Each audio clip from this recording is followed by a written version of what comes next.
3장.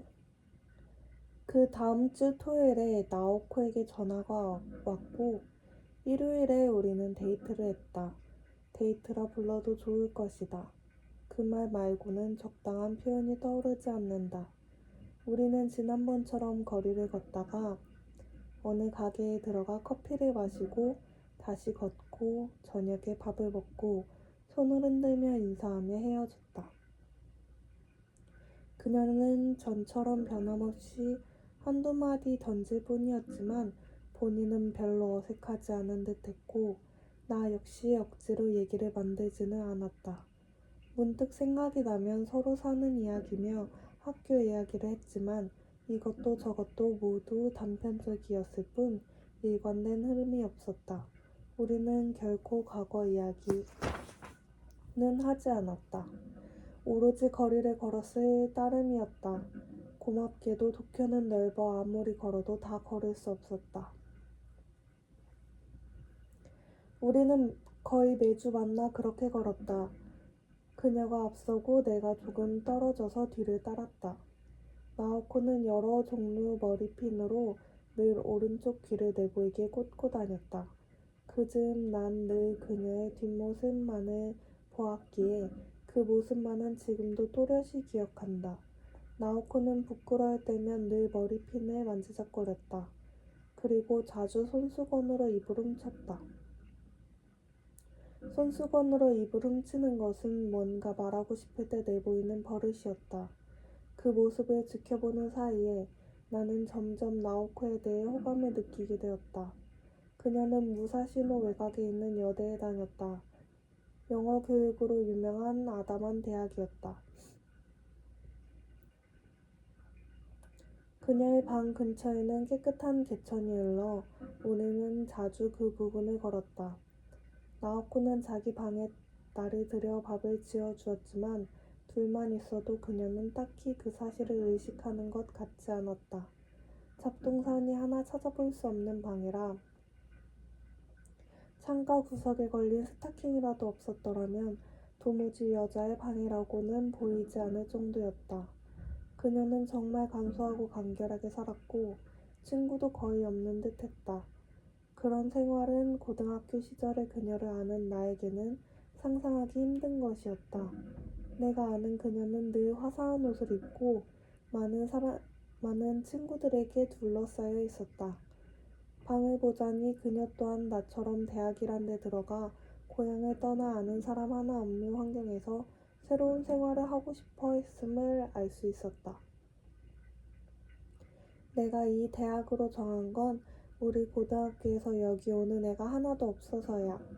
나오코는 웃으며 말했다. 그래서 여기로 온 거야. 친구들은 다들 대체로 세련된 대학에 갔거든. 알지, 그런 거? 하지만 나와 나오코 사이에 아무런 진전이 없었던 건 아니었다. 조금씩 나오코는 나에게 익숙해지고 나도 나오코에게 익숙해졌다. 여름방학이 끝나고 새로운 학기가 시작되자 나오코는 아주 자연스럽게 당연하다는 듯이 내 곁에서 걷게 되었다. 아마도 나오코가 나를 친구로 받아들였다는 뜻이라고 나는 생각했고 그녀처럼 아름다운 여자와 어깨를 마주하고 걷는 건 그리 나쁜 기분이 아니었다. 그녀는 둘이서 도쿄 거리를 한없이 걸었다. 비탈길을 오르고 강을 건너고 철도를 가로질러 무작정 걸었다. 어디를 가고 싶어서도 아니었다. 그냥 걸을 수만 있으면 됐다. 마치 영혼을 치유하기 위한 종교의식처럼 우리는 곁눈질 한 번 하지 않고 걸었다. 비가 내리며 우산을 받쳐들고 걸었다. 가을이 오고 기숙사 정원은 느티나무 잎으로 덮였다.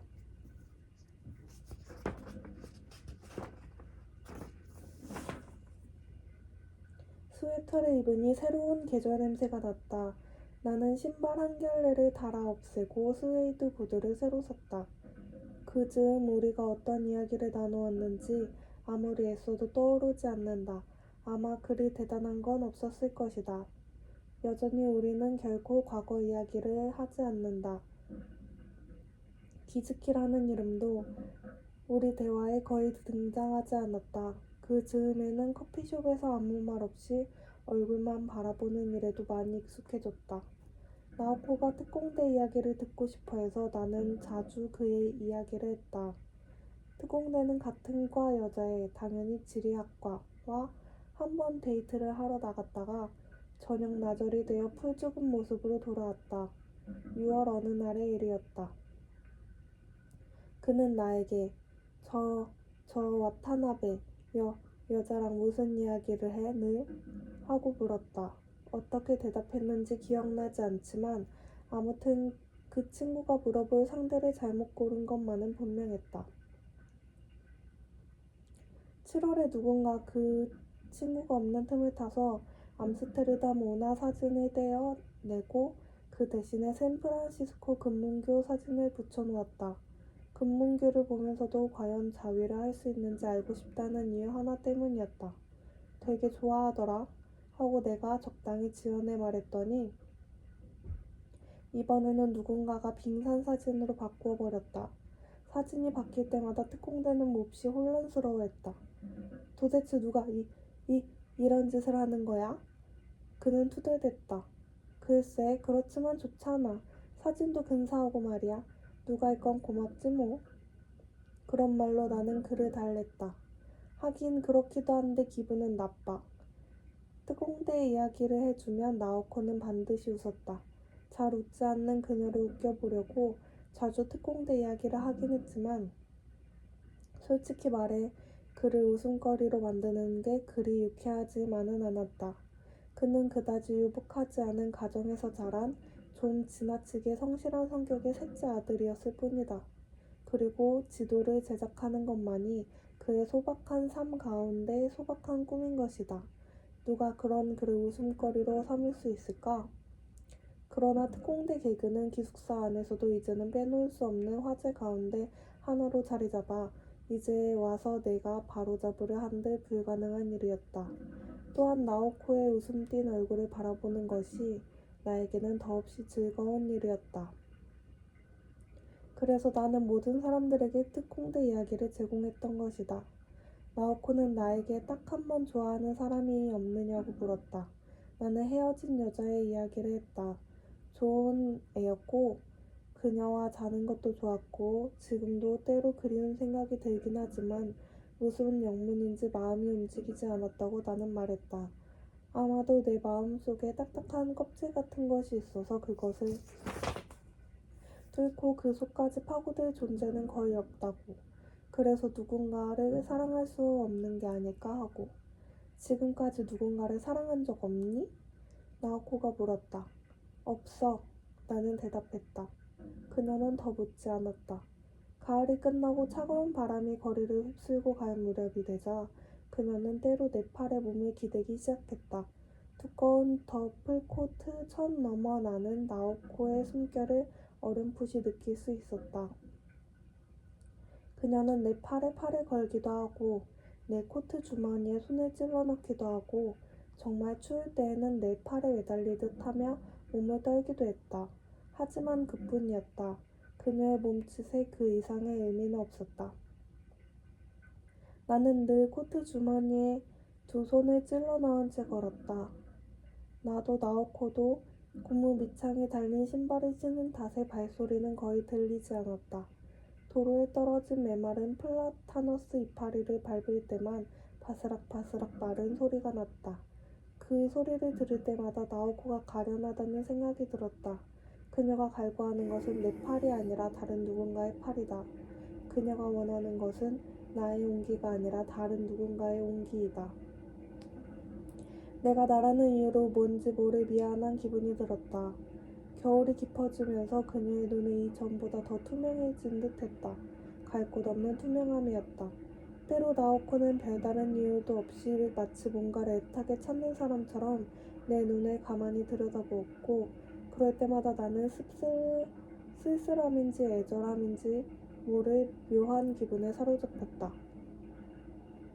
아마도 그녀는 나에게 뭔가를 전하고 싶은 것이다. 그렇지만 적절하게 표현할 말을 찾지 못하는 것 같았다. 아니, 말로 하기 전에 그녀 자신도 그게 무엇인지 몰랐다. 그러므로 말이 나오지 않는 것이다.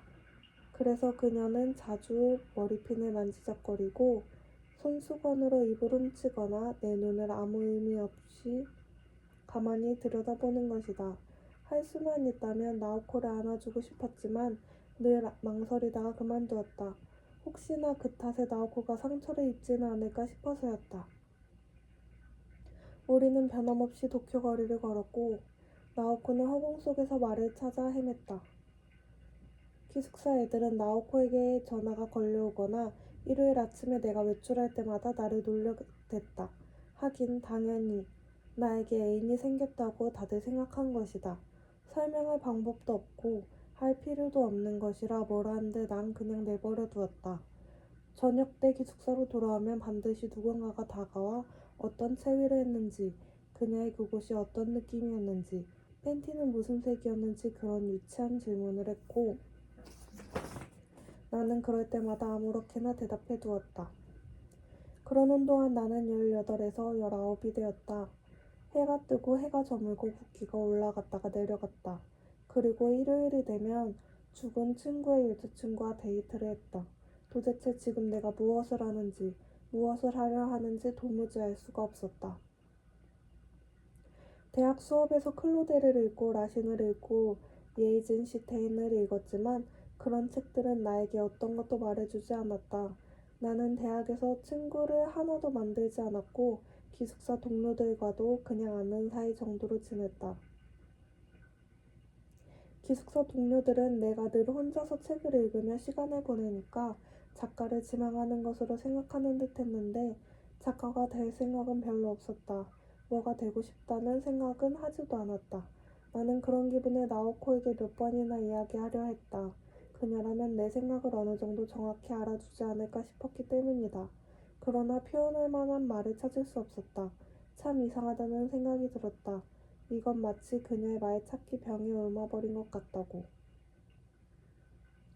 토요일 밤이면 전화가 있는 현관 로비 의자에 앉아 나오코에게 전화가 오기를 기다렸다. 토요일 밤에는 다들 거의 바깥으로 놀러 나가니까 로비는 평소보다 한산하고 고요했다.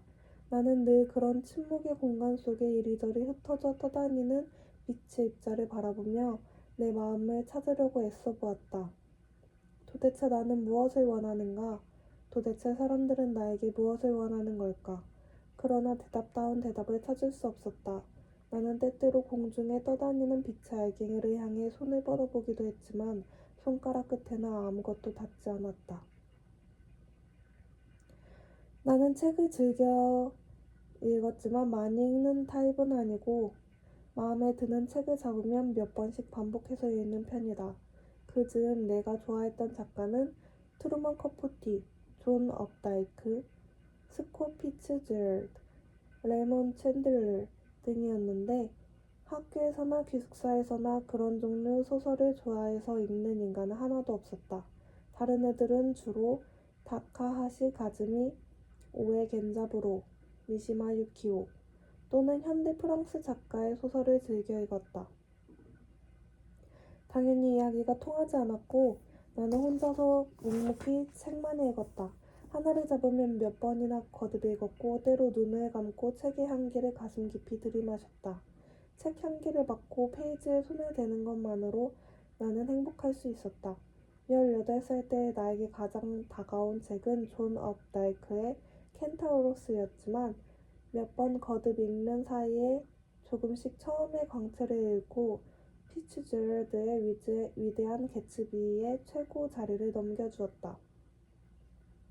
그리고 위대한 개츠비는 그 후 계속 내 최고의 소설로 남았다.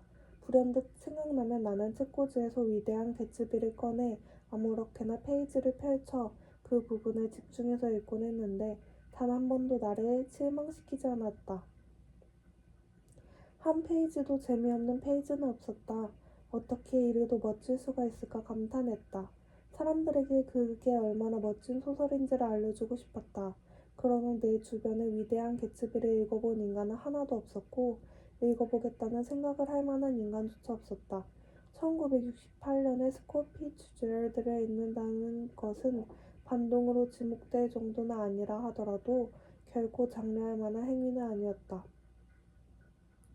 그즈음 내 주변에서 위대한 개츠비를 읽어본 인간은 단 하나뿐이었고 내가 그와 친해진 것도 그 때문이었다.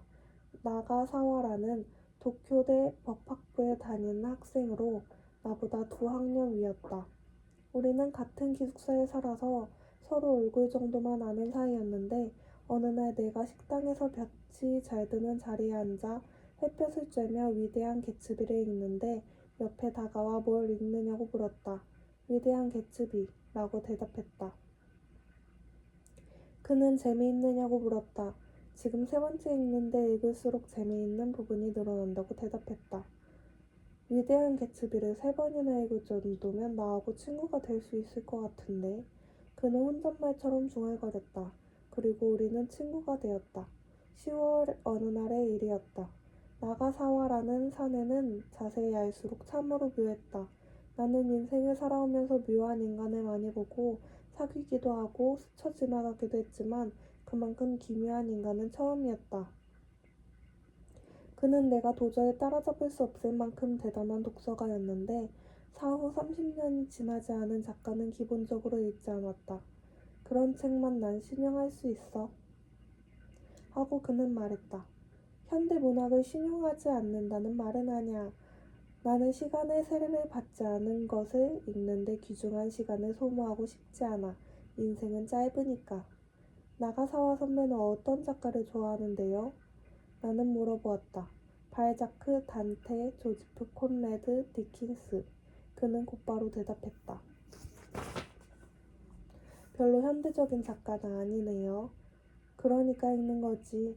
남들과 똑같은 것을 읽으면 남들과 같은 생각밖에 할 수 없잖아?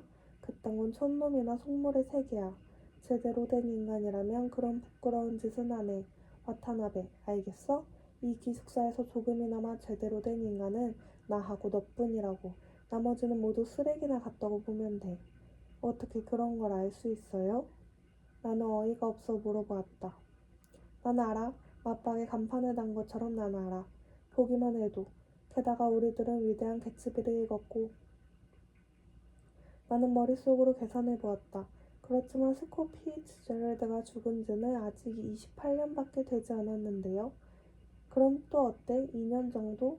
스콧 피츠제럴드처럼 멋진 작가라면 언더 팔아도 괜찮아. 애당초 그가 숨은 고전소설 독서가라는 사실은 기숙사 내에 거의 알려지지 않았고 많이 알려졌다 해도 거의 주목받지 못했을 것이다. 그는 우선 뭐니뭐니 해도 머리가 좋은 인간으로 알려졌다. 별 어려움 없이 도쿄대에 들어갔고 우수한 성적으로 공무원 시험에 합격한 뒤에는 외노성에 들어가 외교관의 길을 걸으려는 참이었다. 아버지는 나고야에서 큰 병원을 경영했고 형은 도쿄대 의학부를 나와 그 뒤를 이을 것이라고 했다. 도무지 흠잡을 데 없는 집안이었다. 용돈도 넘쳐날 정도로 많았고 게다가 생기기도 잘생겼다. 그래서 누구나 그에게는 한 수 접어야 했고 기숙사 사감조차 나가사와에 대해서만큼은 세게 나가지 못했다. 그가 누군가에게 뭔가를 요구하면 누구든 불평 한마디 없이 그대로 따랐다. 그럴 수밖에 없었다. 나가사와라는 인간 속에는 아주 자연스럽게 사람을 끌어당겨 따르게 하는 듯한 뭔가가 선천적으로 갖추어져 있는 듯 했다. 사람들 위에 서서 재빨리 상황을 판단하고 능숙하고 정확한 지시를 내려 얌전하게 따르는 능력이 있었다. 머리 위에 그런 능력을 나타내는 아우라가 천사의 고리처럼 동그랗게 떠올려서 누구든 보기만 해도 이 사내는 특별한 존재다 라고 생각하고 기가 죽어버리는 것이다. 그래서 나처럼 별다른 특징도 없는 사람이 나가사와의 개인적인 친구로 선택받은 것에 대해 다들 많이 놀라워했고 그 덕분에 나는 잘 알지도 못하는 사람에게서 경의에 찬 시선을 받기도 했다. 그러나 다들 잘 모르는 게 있었는데 나가사와가 나를 선택한 이유는 간단했다. 나가사와가 나를 좋아한 것은 내가 그에 대해 조금도 감탄하거나 감동하지 않았기 때문이었다.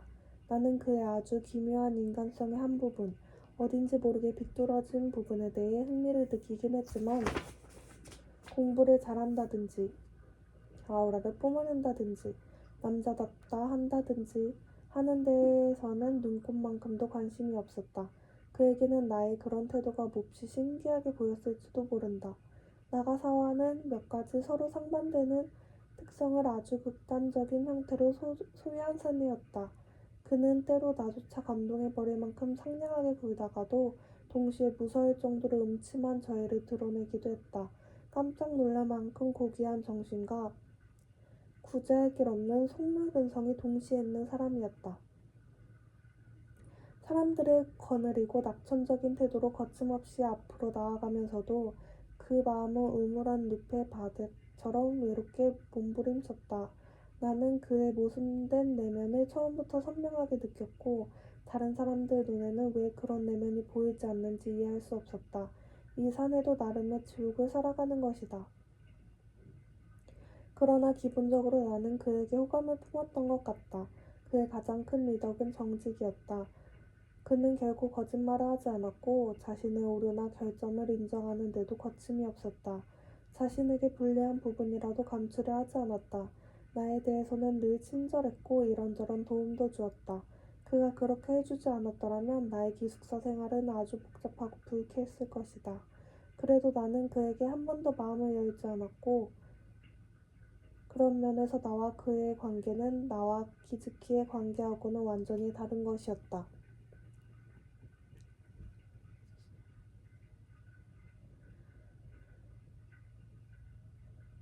나는 나가사와가 술에 취해 어떤 여자애가 진저리나만큼 악질적으로 대하는 것을 본 이후로 이 사내에게만은 무슨 일이 있어도 마음을 열지 않으리라 결심했다. 기숙사에서는 나가사와를 둘러싼 몇 가지 전설이 사람들 입에 오르내렸다.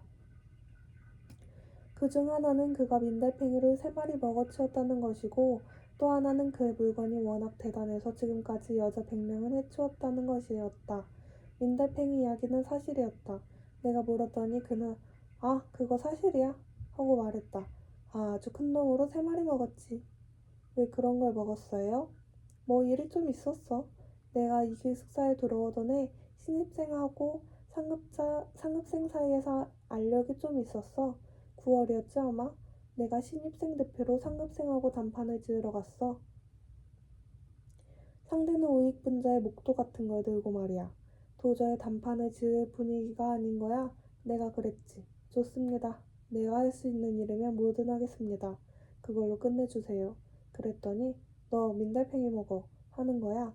좋다고 먹어주겠다고 했어. 그래서 먹었고 자식들이 커다란 놈으로 3마리나 가져오더군. 먹어보니 어땠어요? 어떻긴 민달팽이를 먹는 기분은 민달팽이를 먹어본 인간만이 알 수 있는 그런 거지 뭐. 민달팽이가 이렇게 미끈 목 안으로 들어가 주르륵 위장으로 떨어져 내리는 느낌 정말 죽여주지. 차가우면서도 입안에 남아 맴도는 그 뒷맛 생각만 해도 소름이 쫙 끼쳐. 그냥 토해버리고 싶은 걸 죽을 힘을 다해 참았지. 거기서 토해봐 다시 삼키라고 할 놈들이야.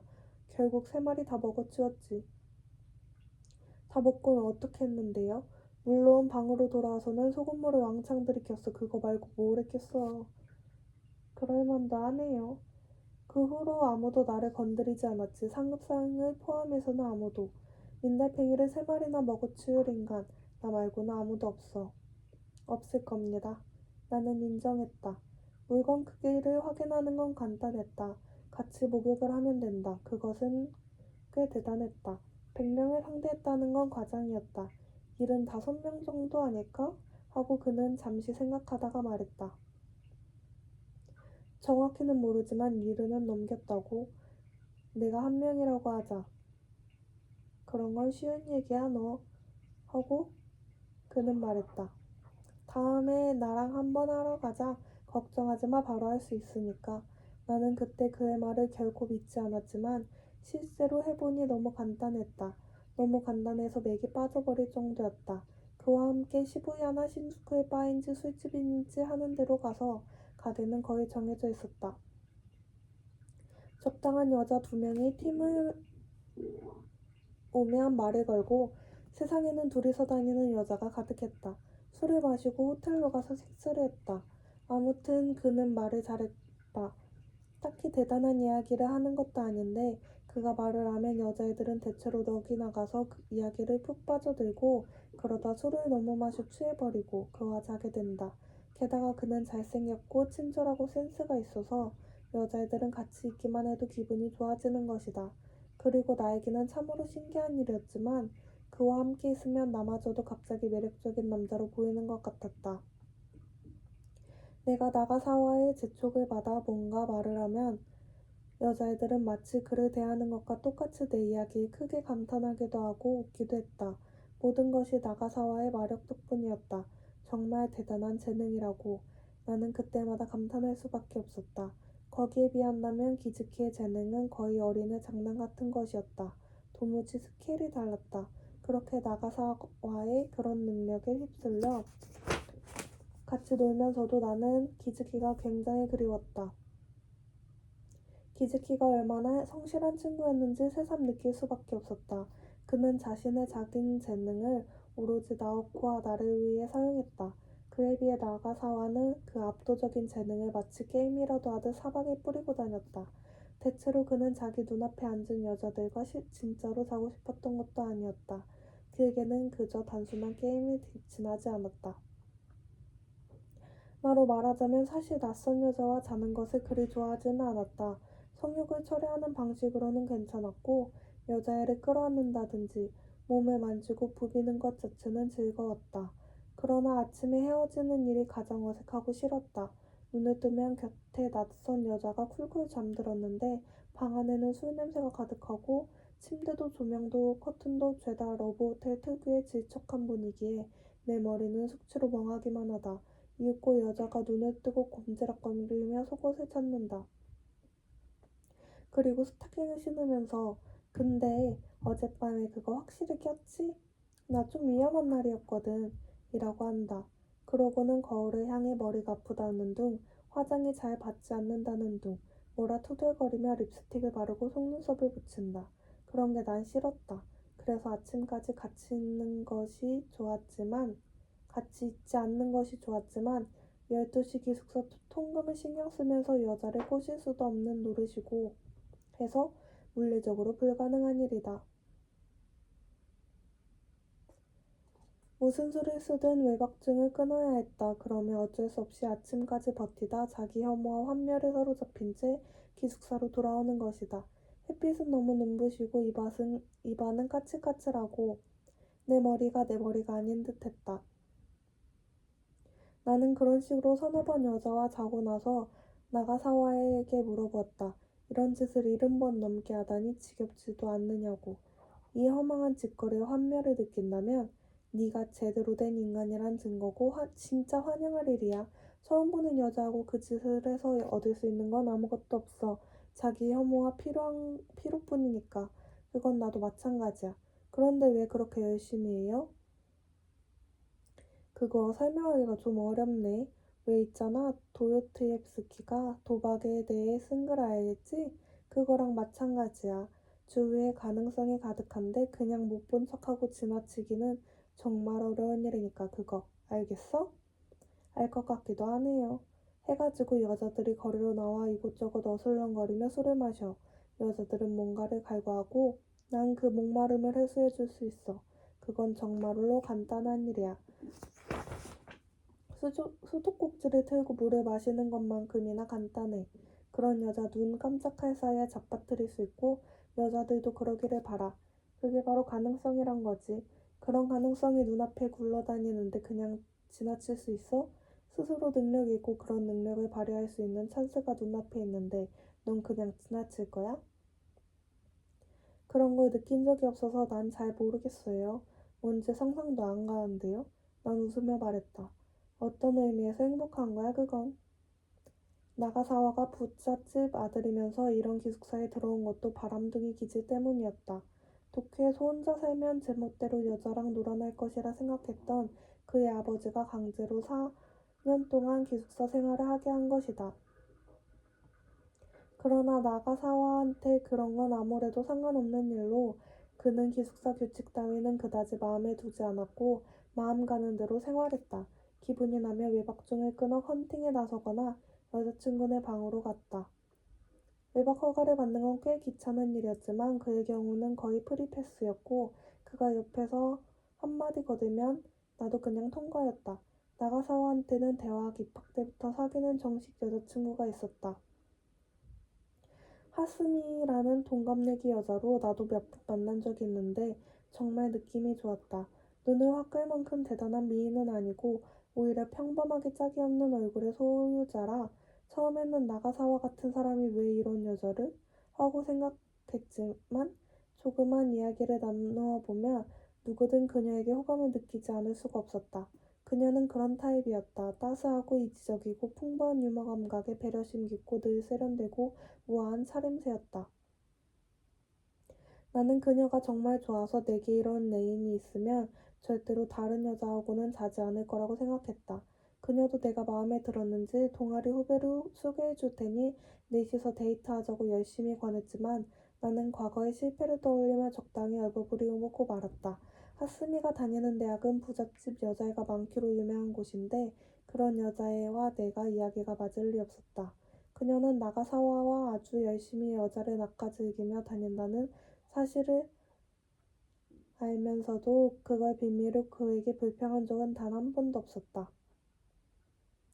그녀는 나가사와를 진심으로 사랑했고 자신의 사랑을 내세워 그에게 사랑을 강요하지 않았다. 나한테는 과분한 여자야. 나가사와는 말했다. 지당하신 말씀이다.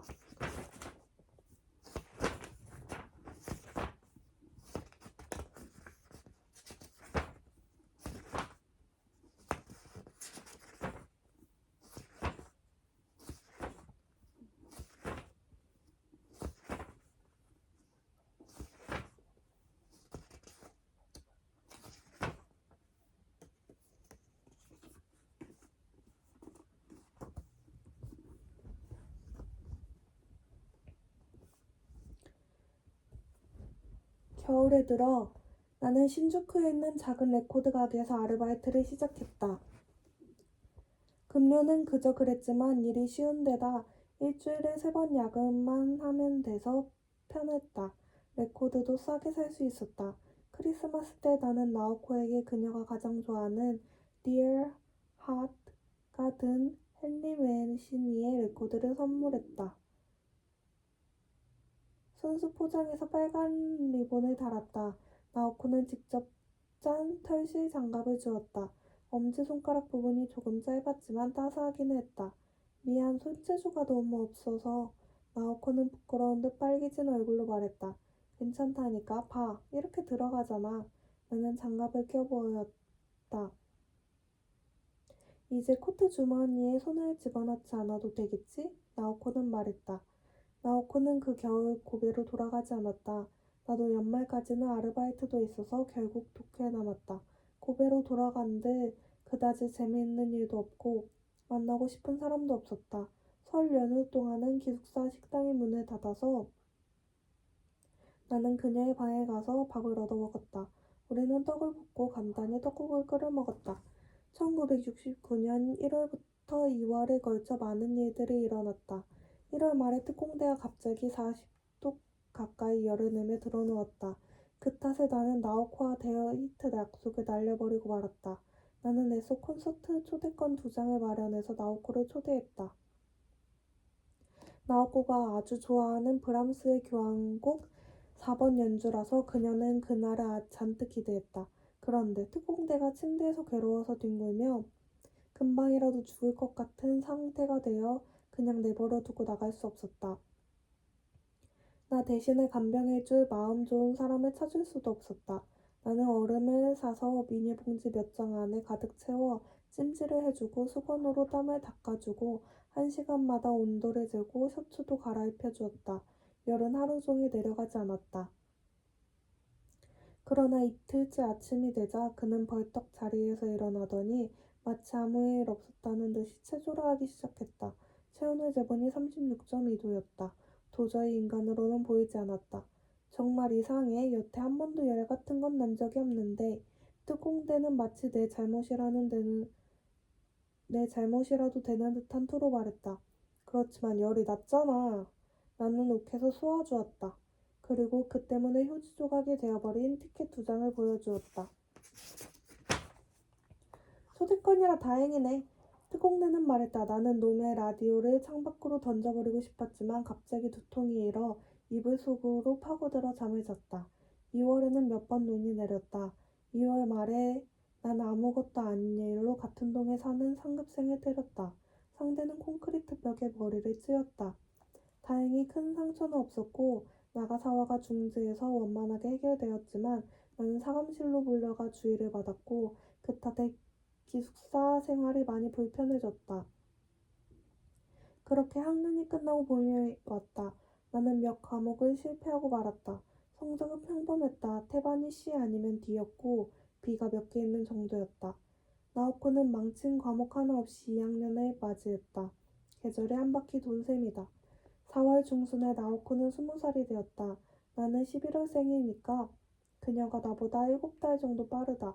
나오코가 20살이라니 참 이상한 기분이 들었다. 나나 나오코는 언제까지고 18이나 19 언저리를 왔다 갔다 하는 게 맞지 않느냐는 느낌이었다. 18 다음은 19이고 19 다음은 18. 그렇다면 이해가 간다. 하지만 그녀는 20살이 되었다. 그리고 가을이면 나도 20살이다. 죽은 자만이 영원히 17이었다. 나오코의 생일에는 비가 내렸다. 나는 학교가 끝난 다음 가까운 곳에서 케이크를 사들고 전철을 타고 그녀의 방으로 갔다. 20살이 되었으니까 축하라도 해주고 싶다고 내가 말을 꺼냈다. 만일 입장이 바뀌었다면 나도 똑같은 걸 바랐을 것이라 생각했기 때문이다. 혼자서 20살 생일을 보내면 아마도 서글픈 기분이 들 것이다. 전철은 복잡한 데다 덜컹댔다. 덕분에 나오코의 방에 도착했을 때 케이크는 마치 로마 콜로세움 유적처럼 뭉개졌다. 그래도 준비해간 촛불 20개를 세워 성냥으로 불을 붙이고 커튼을 닫고 전등을 끄자 그럭저럭 생일 분위기가 났다. 나오코가 와인을 땄다. 우리는 와인을 마시고 케이크 한 조각을 먹고 간단히 식사를 했다. 20살이 되다니 어쩐지 말도 안 된다는 생각이 들어. 난 아직 20살이 될 준비가 하나도 안 됐는데 기분이 이상해. 왠지 누군가가 뒤에서 억지로 떠민 것 같아. 난 아직 17달이나 남았으니까 천천히 준비할 거야. 나는 웃었다. 좋겠다. 아직 19이라서. 나오코는 부럽다는 듯이 말했다. 밥을 먹으면서 나는 특공대가 스웨터를 새로 샀다는 소식을 전했다. 그는 여태 단벌 스웨터로 버텼는데 감색 고등학교 고복 스웨터였다. 이제야 두 벌이 되었다. 사슴 문양이 든 빨강과 검정이 섞인 귀여운 스웨터였는데 옷 자체는 멋져 보였지만 그가 그걸 입은 걸 보고 웃음을 터뜨리지 않는 사람이 없었다. 그러나 그는 왜 다른 사람이었는지 이해하지 못했다. 와타나베, 뭐가 이상해? 그는 식당에서 내 옆에 앉아 물었다. 내 얼굴에 뭐가 묻기라도 했어? 아무것도 묻지 않았고 이상하지도 않아 그 스웨터. 아주 괜찮아. 나는 표정을 억누르며 말했다. 고마워. 특공대나 아주 기분이 좋은 듯 방긋 웃었다. 나오코는 이야기를 듣고 즐거워했다. 그 사람 한 번 만나고 싶어. 딱 한 번만이라도. 안 돼. 넌 보자마자 웃어버리고 말 거야. 정말 웃을 것 같아? 내게 걸어도 돼. 매일 같이 있는 나도 때때로 너무 웃겨서 못 참을 정도인데. 식사가 끝난 다음 우리는 설거지를 하고 바닥에 앉아 음악을 들으며 남은 와인을 비웠다. 내가 한 잔을 마실 동안 그녀는 두 잔을 마셨다. 나오코는 그날 드물게도 말을 많이 했다. 어린 시절 일이나 학교에 가족에 대해 그녀는 이야기했다. 이야기는 길었고 세미라처럼 모든 것을 낱낱이 그려냈다. 대단한 기억력이라고 나는 그 이야기를 들으며 감탄하지 않을 수 없었다. 그러는 가운데 나는 그녀의 말투 속에 내포된 뭔가가 점점 마음에 걸리기 시작했다. 뭔가 부자연스럽게 뒤틀렸다. 이야기 하나하나는 나름대로 줄거리를 갖추었지만 이야기를 연결하는 방식이 아무래도 좀 묘했다. A 이야기가 어느새 그것을 포함한 B 이야기로 넘어가고 이윽고 B에 내포된 C 이야기로 옮겨가는 식으로 끝도 없이 이어졌다. 끝이 보이지 않았다. 처음에는 적당히 고개를 끄덕여 주었지만 어느덧 그것도 그만두고 말았다. 나는 레코드를 틀고 음악이 끝나면 바늘을 다른 레코드로 옮겼다. 있는 레코드를 전부 튼 다음에 처음으로 되돌아갔다. 레코드는 모두 6장 뿐이었고 그 순환은 서전 Pepper's Lonely Hearts Club Band 이고 마지막 빌 에반스의 Waltz for Debbie였다. 창밖에는 비가 내렸다. 시간은 천천히 흐르고 나오코는 혼자서 말을 이어갔다. 나오코의 이야기에서 느껴지는 부자연스러움은 그녀가 몇몇 포인트를 애써 피하며 이야기를 이어가려는 데서 비롯한 것이었다.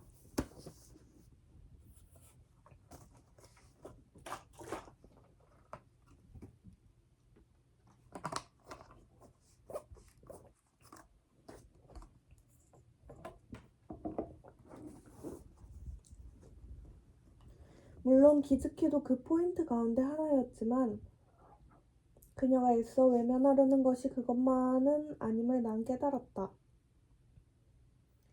그녀는 결코 드러내고 싶지 않은 뭔가를 끌어안은 채 아무래도 좋은 일들을 세부에 걸쳐 언제까지고 말을 이어갔다.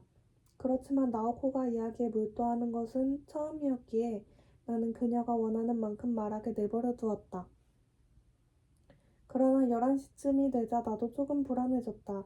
나오코는 벌써 4시간 이상이나 한 번도 쉬지 않고 말을 했다. 막차 시간도 있고 기숙사 송금도 있었다. 나는 기회를 봐서 그녀의 말을 파고들었다. 이제 슬슬 일어나야겠어. 전철 시간도 있고 해서. 나는 시계를 보며 말했다. 그러나 내 말이 나오코의 귀에는 닿지 않은 것 같았다. 또는 내 말을 듣고서도 그 의미를 파악하지 못한 듯했다. 그녀는 순간 입을 꾹 다물더니 다시 이야기를 이어나가기 시작했다. 나는 체념하고 자리에 앉아 두 번째 와인의 나머지를 마셨다. 이렇게 된 이상 그녀가 하고 싶은 대로 말하게 내버려 두는 게 좋을 것 같았다. 막차도 통금도 모든 것을 흘러가는 대로 내버려 두자고 마음먹었다. 그러나 나오코의 이야기는 오래 계속되지 못했다. 불현듯 나오코가 말을 멈추었다. 이야기가 끝난 것이다. 말꼬리가 잘려나간 듯이 허공에 떠돌았다. 정확히 말하자면 그녀의 이야기는 끝난 게 아니었다. 어딘가에서 툭 끊어져 사라져버린 것이다. 그녀는 어떻게든 말을 하려 했지만 이제 거기에는 아무것도 없었다. 뭔가가 빠져버린 것이다. 어쩌면 그걸 빠져버리게 한 것이 혹시 나인지도 모른다. 내가 한 말이 겨우 그녀의 귀에 닿아 얼마간 시간을 두고 받아들여져서 그 탓에 그녀를 계속 말하게 했던 에너지 같은 것이 뚝 떨어져 버린 것인지도 모른다. 나오코는 입술을 살짝 벌린 채 내 눈을 멍하니 바라보았다. 그녀는 작동 중에 갑자기 전원이 날아가 버린 기계 같았다. 그녀의 눈은 마치 뿌연 막을 덮어쓴 것처럼 흐렸다. 방해할 생각은 없었어. 그냥 시간도 너무 늦었고 또 그녀의 눈에서 눈물이 볼을 타고 흘러 툭 하고 커다란 소리를 내면서 레코드 재킷에 떨어졌다. 눈물 한 방울이 떨어지자 그 다음은 걷잡을 수 없었다. 그녀는 두 손을 바닥에 짚고 몸을 앞으로 웅크린 채 토해내듯 울었다. 나는 누군가가 그리도 격하게 우는 것을 처음 보았다. 나는 살며시 손을 뻗어 그녀의 어깨에 가져다 대었다. 어깨는 바르르 가늘게 떨렸다. 나는 거의 무의식적으로 그녀의 몸을 끌어당겨 안았다. 그녀는 내 팔에 감싸여 몸을 바들바들 떨며 소리 죽여 울었다. 눈물과 뜨거운 입김으로 내 셔츠는 흠뻑 젖었다.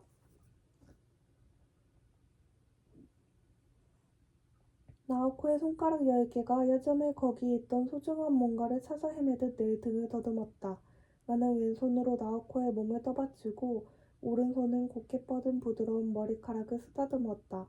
나는 오래도록 그 자세로 나오코의 울음이 멈추기를 기다렸다. 그러나 그녀는 울음을 멈추지 않았다. 그날 밤 나는 나오코를 안았다.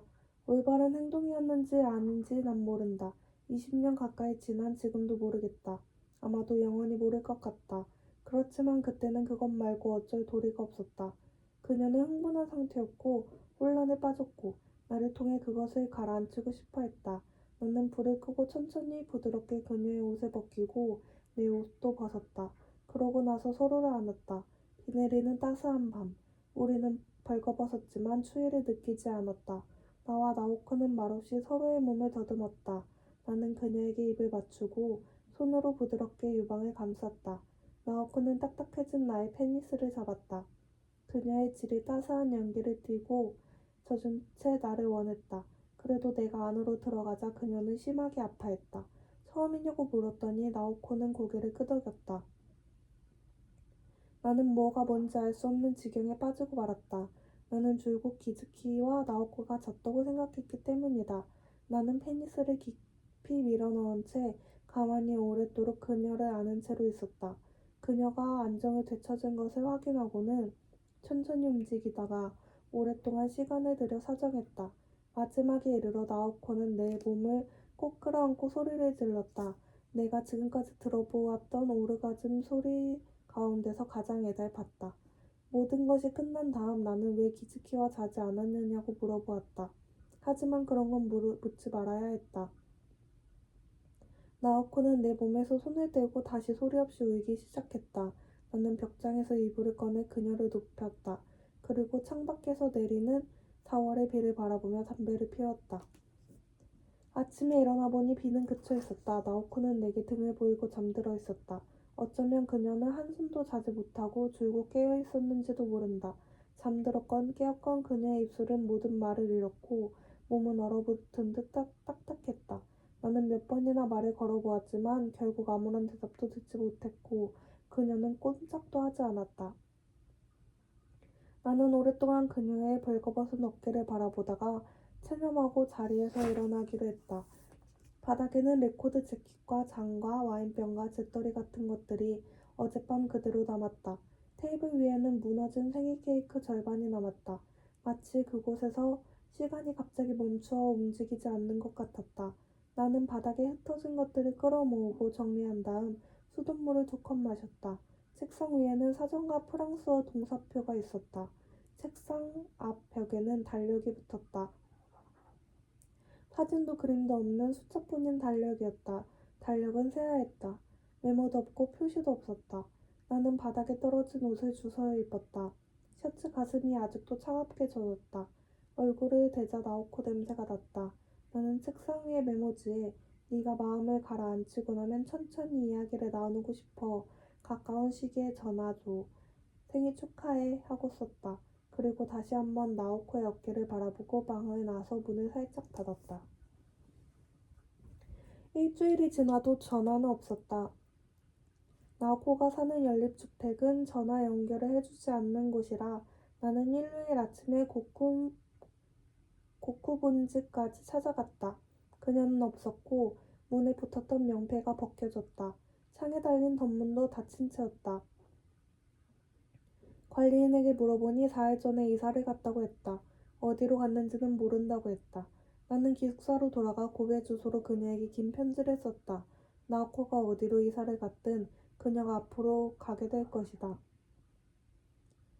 나는 내 느낌을 있는 그대로 말했다. 나는 많은 것을 아직 잘 모르겠고 알기 위해 진지하게 노력은 하지만 거기에는 많은 시간이 걸릴 거야. 많은 시간이 흐른 다음 내가 어떤 자리에 서 있을지 지금의 나로서는 도무지 알 수가 없어.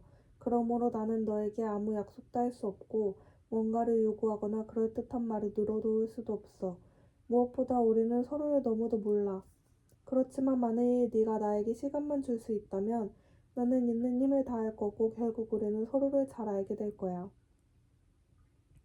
아무튼 다시 한번 널 만나 천천히 이야기하고 싶어. 기즈키를 잃어버린 후 나는 내 마음을 솔직히 표현할 상대를 잃어버렸지. 그것은 너도 마찬가지 아닐까? 아마도 우리가 생각하는 것 이상으로 우리는 서로를 필요로 하는 것 같아. 그 때문에 우리는 아주 먼 길을 돌아왔고 어떤 의미에서는 삐뚤어지고 말았어. 아마도 내가 그러지 말았어야 했다는 생각도 들어. 그렇지만 그럴 수밖에 없었어. 그때 너에게 느낀 친밀하고 따스한 기분은 여태까지 내가 한 번도 느껴보지 못한 감정이었어. 답장을 주면 좋겠어. 무슨 말이라도 좋으니 듣고 싶어. 그런 내용의 편지였다. 답장은 없었다. 몸속에서 뭔가 빠져나가고 빈자리는 메워지지 않은 채 그냥 순수하게 텅 빈 상태로 방치되었다. 몸이 부자연스럽게 가벼웠으며 모든 소리가 공허하게 울렸다. 나는 주중이면 예전보다 더 열심히 학교에 가서 강의를 들었다. 강의는 지겨웠고 과 친구들과 이야기를 하는 것도 아니었지만 딱히 할 일이 없었다. 나는 혼자서 강의실 맨 앞에 앉아 강의를 듣고 아무와도 대화를 나누지 않은 채 혼자서 밥을 먹고 담배를 끊었다. 5월 말 대학은 동맹휴교에 들어갔다. 그는 대학 해체를 외쳤다. 좋지. 해체하려면 제발 좀 해줘. 난 그렇게 생각했다. 해체해서 조각조각 낸 다음 발로 밟아 가루로 만들어줘. 난 아무 상관없어. 그러면 나도 속 시원해질 테고 그 다음은 내가 어떻게든 알아서 할게. 도움이 필요하다면 얼마든지 도울 수 있어. 시원하게 한번 해보라고. 대학이 붕괴되고 강의도 없어져서 나는 운송업체에서 아르바이트를 했다. 트럭 조수석에 앉아 돌아다니다가 짐을 싣고 내리는 일이었다. 일은 생각보다 힘들어서 처음에는 여기저기 몸이 쑤시고 아파서 아침에도 일어나기 힘들 지경이었지만 그만큼 보수가 괜찮은 편인데다가 바쁘게 움직이는 동안에는 내 속의 빈자리를 일식하지 않을 수 있었다. 일주일에 닷새는 낮 시간에 트럭을 타고 작은 레코드 가게에서 야간 근무를 했다. 일이 없는 날 밤은 기숙사 방에서 위스키를 마시며 책을 읽었다. 특공대는 술을 한 방울도 못 마셨고 알코올 냄새에 몹시 민감하여 내가 침대에 누워 안주도 없이 위스키를 들이키면 냄새 때문에 공부를 못하겠으니 밖으로 나가서 마시라고 투덜댔다. 네가 나가. 나는 말했다. 아니 기숙사에서는 술을 마시면 안 되는 게 규칙이잖아. 그는 항의했다. 네가 나가. 나는 되풀이했다. 그는 더 이상 말을 하지 않았다. 나는 기분이 상해 옥상으로 올라가 혼자서 술을 마셨다. 6월 들어 나는 나오코에게 다시 한번 긴 편지를 써서 고베에 주소를 붙였다. 내용은 이전과 거의 같았다. 마지막에 답장을 기다리는 게 지독하게 괴롭다. 내가 너에게 상처를 주고 만 것인지 아닌지 거기에 대한 대답이라도 듣고 싶다고 덧붙였다. 그 편지를 우편함에 넣어버리자 마음속에 공동이 조금 더 커진 듯한 느낌이 들었다. 6월에 2번 나는 나가사와와 같이 번화가로 나가 여자와 잤다. 두 번 다 너무 간단했다. 한 여자애는 내가 호텔 침대로 이끈 다음 옷을 벗기를 하자 발버둥을 치며 저항했지만 내가 혼자 침대에 들어가 책을 읽었더니 조금 뒤 스스로 몸을 부비며 다가왔다. 또 다른 여자애는 색사한 다음 내 모든 것을 알고 싶어 했다. 지금까지 몇 명 정도와 잤는지, 어디 출신인지, 어느 학교에 다니는지, 어떤 음악을 좋아하는지, 가자이 오사무 소설을 읽어보았는지, 외국 여행을 한다면 어디로 가고 싶은지, 자기 젖꼭지가 다른 사람에 비해 조금 큰 편이라고 생각하지 않는지 하는 식으로 세상의 질문이란 질문은 다 했다. 나는 적당히 대답하고 자버렸다. 눈을 뜨자 그녀는 아침에 같이 먹고 싶다고 했다. 나는 그녀와 커피숍에 가서 모닝 서비스로 나오는 맛없는 토스트와 맛없는 달걀을 먹고 맛없는 커피를 마셨다. 그러는 동안에도 그녀는 내게 질문을 퍼부었다. 아버지 직업은 뭔지, 고등학교 시절 성적은 좋았는지, 여덟생인지 개구리를 먹어본 적이 있는지 등등. 나는 머리가 아파서 식사가 끝나자마자 이제부터 아르바이트를 하러 가야 한다고 말했다. 있지, 우리 다시 만날 수 없을까? 그녀는 쓸쓸한 표정으로 말했다. 어쩌다 보면 우연히 만날 수도 있겠지 뭐. 나는 그 말을 남기고 자리를 떴다. 혼자가 된 다음 제기라 도대체 지금 뭘 하는 거야? 하는 생각에 진저리를 쳤다. 이런 짓을 해서는 안 된다는 생각이 들었다. 그러나 그러지 않을 수도 없었다. 내 몸은 심한 굶주림과 목마름에 여자의 몸을 찾아 헤맸다. 나는 여자들과 자면서도 늘 나오코 생각을 했다. 어둠 속에 하얗게 떠오르는 나오코의 버섯농과 내뿜는 숨결, 빗소리를 생각했다. 그런 것들을 생각할수록 내 몸은 더욱 굶주림과 목마름에 떨었다. 나는 혼자서 옥상으로 올라가 위스키를 마시며 생각했다. 나는 대체 어디로 가려는 거냐고. 7월 초에 나오코에게서 편지가 왔다. 짧은 편지였다. 답장이 늦어져서 미안. 그렇지만 이해해줬으면 해. 문장을 쓸 수 있게 되기까지 아주 많은 시간이 필요했어. 이 편지도 벌써 10번이나 다시 쓴 거야. 글을 쓴다는 것 자체가 나한테는 정말 고통스러운 일이거든. 결론부터 말할게. 일단 대학을 한 해 휴학하기로 했어. 일단이라고는 했지만 다시 대학에 돌아가지는 못할 거라 생각해. 추억이란 건 어디까지나 절차상의 편의 때문이야. 갑작스럽게 왜 그러냐고 생각할지도 모르겠지만 이건 이전부터 오래오래 생각했던 일이야. 그것에 대해서 너에게 몇 번이나 말하려고 했지만 결국 입을 떼지 못하고 말았어. 입 밖에 내기가 정말 두려웠으니까. 이런저런 일들 마음에 두지 않았으면 좋겠어. 설령 무슨 일이 일어났든 아니든 결국 이렇게 되었을 거라 생각해. 혹시 이런 말이 너에게 상처가 될지는 모르겠지만 만약에 그렇다면 사과할게. 내가 하고 싶은 말은 네가 내 일 때문에 자책하지 말았으면 좋겠다는 거야. 정말로 나 스스로 모든 것을 짊어져야 하는 일이야. 요 1년 정도 그것을 미루고 미루다가 결국 너에게 큰 짐을 지우고 만 것 같다는 생각이 들어. 아마도 이게 한계겠지? 고쿠분지에 있는 집을 떠난 다음 나는 고베 본가로 돌아와서 잠시 병원에 다녔어. 의사 선생님이 교토 산속에 내게 잘 맞는 요양소가 있다고 소개해 주어서 잠시 거기 가는 게 어떨까 싶었어. 정확한 의미의 병원은 아니고 아주 자유롭게 요양할 수 있는 시설이라고 해. 자세한 내용은 다음에 쓸게. 아직은 글을 쓰기가 좀 힘들거든. 지금 나한테 필요한 것은 외부와 차단된 조용한 장소에 가서 마음을 가라앉히는 일인 것 같아. 네가 지난 1년 동안 내 곁에 있어 주었다는 것에 대해 나름대로 감사하는 마음이야. 이것만은 믿어줬으면 해. 넌 내게 상처를 주지 않았어. 나에게 상처를 준 사람은 바로 나 자신이거든. 난 그렇게 생각해. 난 아직 널 만날 준비가 되지 않았어. 준비가 되었다는 생각이 들면 너에게 바로 편지를 쓸게. 그때는 우리도 서로를 좀 더 잘 알게 되지 않을까? 네가 말했듯이 우리는 서로를 좀 더 잘 알아야 할 것이야. 안녕. 이 편지를 몇백 번이나 읽었는지 모른다. 그리고 읽을 때마다 참을 수 없는 슬픔이 밀려왔다. 그것은 나오코가 가만히 내 눈을 들여다보았을 때 느꼈던 슬픔이었다.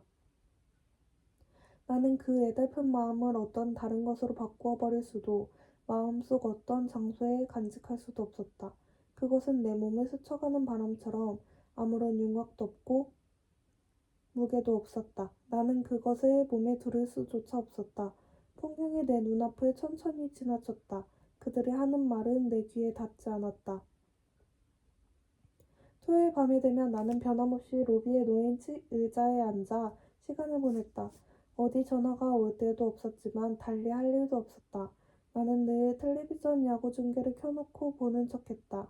그리고 나와 텔레비전 사이에 깔린 막막한 공간을 둘로 나누고 그 나눠진 공간을 다시 둘로 갈랐다. 몇 번을 반복하여 마지막에는 손바닥만한 작은 공간을 만들어냈다. 10시에는 텔레비전을 끄고 방으로 돌아왔고 잠들었다. 그달 말에 특공대가 반딧불이 한 마리를 주었다. 그건 인스턴트 커피병에 들어있었다. 병 안에 풀잎과 물을 조금 넣고 뚜껑에는 작은 손구멍을 뚫어 놓았다. 주변이 아직은 밝아서 그것은 아무 특징도 없는 물가의 검은 벌레에 지나지 않았지만 특공대는 분명히 반딧불이라고 주장했다. 반딧불이에 대해 잘 안다고 그가 말했고 나에게는 딱히 그걸 부정할 이유도 근거도 없었다. 좋아, 저건 반딧불이다. 반딧불이는 어쩐지 졸린 것 같은 표정이었다. 그리고 미끌미끌한 유리벽을 타고 오르려다 계속 아래로 미끄러졌다. 정원에서 잡았어. 여기 정원? 나는 깜짝 놀라 물었다. 그러니까 이 근처 호텔에서 여름이면 고객들 눈을 끌려고 반딧불이를 방사하잖아. 그 가운데 한 놈이 이쪽으로 날아든 거야. 그는 검정 보스턴백에 옷 가지며 노트 따위를 우겨 넣으며 말했다. 여름방학에 들어간 지도 벌써 몇 주가 지나 기숙사에 남은 사람은 우리 정도뿐이었다. 나는 고베로 돌아가고 싶은 마음도 없고 해서 아르바이트를 계속했고 그는 실습이 있었다. 그 실습이 끝나자 그는 집으로 돌아갈 준비를 했다. 특공대의 집은 야마낫이었다. 이거 여자애한테 주면 좋을 거야. 아주 좋아할 거야. 고마워. 해가 저물자 기숙사는 정막에 잠겨 마치 폐허 같은 느낌이었다. 국기 계양대에서 국기가 내려가고 식당 창에 불이 밝았다. 학생 수가 줄어든 탓에 식당의 불도 평소의 반 정도만 켰다. 오른쪽 반은 불이 꺼지고 왼쪽 반만 불을 밝혔다. 그래도 어렴풋이 음식 냄새가 풍겼다. 크림스튜 냄새였다. 나는 반딧불이가 든 인스턴트 병을 들고 옥상으로 올라갔다. 옥상에는 사람 그림자가 없었다. 누군가가 걷어가지 않은 하얀 셔츠가 빨랫줄에 걸려 무슨 허물처럼 저녁 낮의 바람에 나부꼈다. 나는 옥상 구석에 있는 철제 사다리를 타고 급수탑 위로 올라갔다. 원통형 급수 탱크는 낮 동안 흠뻑 빨아들인 연기로 아직 따스했다. 좁은 공간에 앉아 난간에 몸을 기대자 살짝 테두리가 닳아버린 듯한 하얀 달이 눈앞에 떠올랐다. 오른쪽에는 신주쿠 거리의 불빛이, 왼편에는 이키부쿠로 거리의 불빛이 보였다. 차들의 환한 헤드라이트 불빛이 강물처럼 거리에서 거리로 흘러갔다. 수많은 소리가 마구 뒤섞인 부드러운 웅웅거림이 마치 구름처럼 부옇게 거리 위로 떠올랐다. 병 바닥에서 반딧불이가 희미하게 빛났다. 그러나 그 빛은 너무도 약하고 그 색깔은 너무도 옅었다. 반딧불이를 본 것도 아주 오래전이지만 기억 속의 반딧불이는 아주 밝고 선명한 빛을 여름의 어둠 속에서 뿜어냈다. 그래서 나는 반딧불이란 늘 선명하고 타오르는 듯한 빛을 내는 것이라 여겼다. 반딧불이가 지쳐 죽어가는 건지도 모른다. 나는 병 주둥이를 잡고 몇 번 가볍게 흔들어 보았다. 반딧불이는 유리벽에 몸을 부딪히며 아주 짧게 날았다.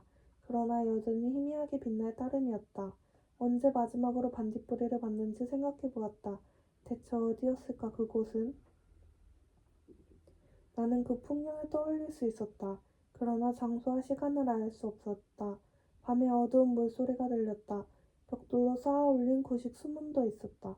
핸들을 빙글빙글 돌려서 열고 닫는 수문이었다. 큰 강은 아니었다. 강변의 물풀이 물 위를 거의 덮어버린 작은 개천이었다. 주변은 캄캄하고 손전등을 끄면 자기 발조차 보이지 않을 정도였다. 그리고 숨은 물덩어리 위로 물웅덩이 위로 헤아릴 수 없이 많은 반딧불이가 날았다. 그 빛이 마치 빨갛게 타오르는 불똥처럼 물의 표면을 비추었다. 나는 눈을 감고 그 기억의 어둠 속에 잠시 몸을 담갔다. 바람 소리가 평소보다 선명하게 들려왔다. 그리 강한 바람도 아닌데 신기할 만큼 선명한 궤적을 그리며 내 몸 주변을 휘익 스쳐갔다. 눈을 뜨니 여름방의 어둠이 조금 더 깊어졌다. 나는 병뚜껑을 열고 반딧불이를 꺼내 3cm 정도 도드라진 급수탑 테두리 위에 올려놓았다. 반딧불이는 자신이 놓인 상황을 잘 이해하지 못하는 듯했다. 반딧불이는 볼트 주변을 비틀거리며 한 바퀴 돌고는 딱지처럼 부풀어 달라붙은 페인트막에 다리를 걸쳐보게 됐다. 잠시 오른쪽으로 나아가더니 거기가 막다른 장소라는 사실을 확인한 다음 다시 왼쪽으로 돌아갔다. 그 다음 시간을 들여 볼트 대가리 위로 기어 올라가 그곳에 가만히 머물렀다. 반딧불이는 마치 숨이 멈춰버린 것처럼 그 자세로 꼼짝도 하지 않았다. 나는 난간에 기댄 채 반딧불이의 모습을 바라보았다. 나도 반딧불이도 오래오래 꼼짝도 하지 않고 거기 위에 있었다. 바람만이 우리 주위를 불어갔다. 어둠 속에서 느티나무가 수많은 이파리들을 비벼댔다. 나는 끝도 없이 기다렸다. 그러고도 한참이나 지난 후에야 이윽고 반딧불이는 날아올랐다. 반딧불이는 불현듯 무슨 생각이라도 떠올랐는 듯 날개를 펼치더니 거침없이 난간 너머 흐릿한 어둠 속으로 떠올랐다.